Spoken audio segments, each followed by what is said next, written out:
नमस्कार दोस्तों, स्वागत है मेरे संस्कृत संपूर्ण चैनल में।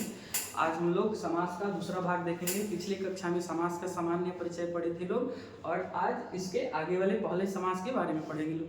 दोस्तों, समास पद विधि है और समास और संधि में बहुत अंतर होता है। संधि वर्ण विधि होता है और समास पद विधि होता है, तो इसमें कंफ्यूज नहीं होना है। केवल पहला समास है केवल समास के बारे में पढ़ेंगे लोग। इसके लिए सूत्र है सहसुपा। सुबंत का सुबंत के साथ समास होता है। आपको शुरू में ही बताया समास पद विधि है, तो इसमें दो पद होंगे। तो पहला सुबंत के साथ, पहला केवल समास है, तो इसमें सुबंत के साथ सुबंत का समास होता है। सुबंत किसे कहते हैं? यानी कि सुप जिसके अंत में हो उसको सुबंत कहते हैं। तो सुप 21 प्रत्यय होते हैं। इन 21 प्रत्यय जिसके अंत में हो उसी को सुबंत कहते हैं। सुप प्रत्यय में ए आ जाता है 21। सु औजस अम औजस टाभ्याम विश नेभ्याम भ्यस, ऐसे करके 21 प्रत्यय होता है। नशिभ्याम भ्यस नश ओश आमनी ओस सु, 21 सुप प्रत्यय होते हैं। ये जिसके अंत में हो उसको सुबंत कहा जाता है।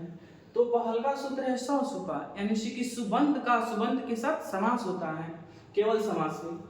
इसके लिए केवल समास को समझने के लिए पहले हमको समझना पड़ेगा कि विग्रह क्या होता है, उसके बाद वृत्ति क्या होती है, समास क्या होता है।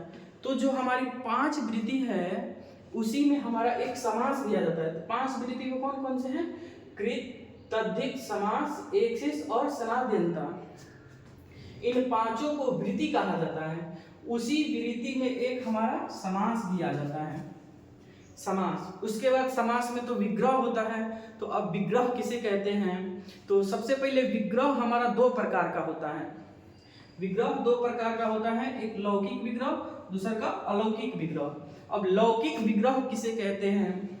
तो लौकिक विग्रह उसको कहते हैं जैसे भूतपूर्व है, तो जिसको लोकों में प्रयोग किया जाए, जिसको लोक में बोला जाए उसी को लौकिक विग्रह कहा जाता है। तो पूर्वम भूत, ये हमारा लौकिक विग्रह हो गया। और दूसरा है अलौकिक विग्रह। तो पूर्वम, पूर्व, अम, भूत और सु, ये हमारा अलौकिक विग्रह होगा। क्यों? क्योंकि पूर्व के बाद इसमें अम प्रत्यय लगा है, तो ये भी सुबंत हो गया, ये सुबंत हो गया। उसके बाद भूत के बाद सु लगा है, तो ये भी सुबंत हो गया। तो सुबंत का सुबंत के साथ समास होता है, और वह कौन सा समास होता है?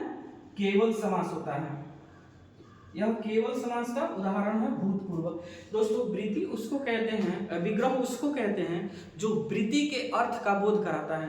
तो वृत्ति के अर्थ, वृत्ति में ही ना समास आ जाता है, तो समास के अर्थ का जो बोध कराएगा उसी को क्या कहेंगे?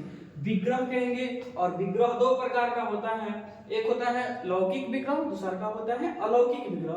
लौकिक विग्रह जो लोक में प्रयोग होता है उसको लौकिक विग्रह, और अलौकिक विग्रह में ही हमारा समास होता है। अलौकिक विग्रह में ही समास होता है, अलौकिक विग्रह में ही समास होता है। और समास तो शुरू में आपको परिचय दे ही दिए थे, 5 प्रकार का होता है। उसके बाद भूतपूर्व, यह हमारा केवल समास का बहुत महत्वपूर्ण उदाहरण है। हर कंपटीशन एग्जाम में भूतपूर्व में पूछता है कौन सा समास है, तो इसमें केवल समास हो जाएगा।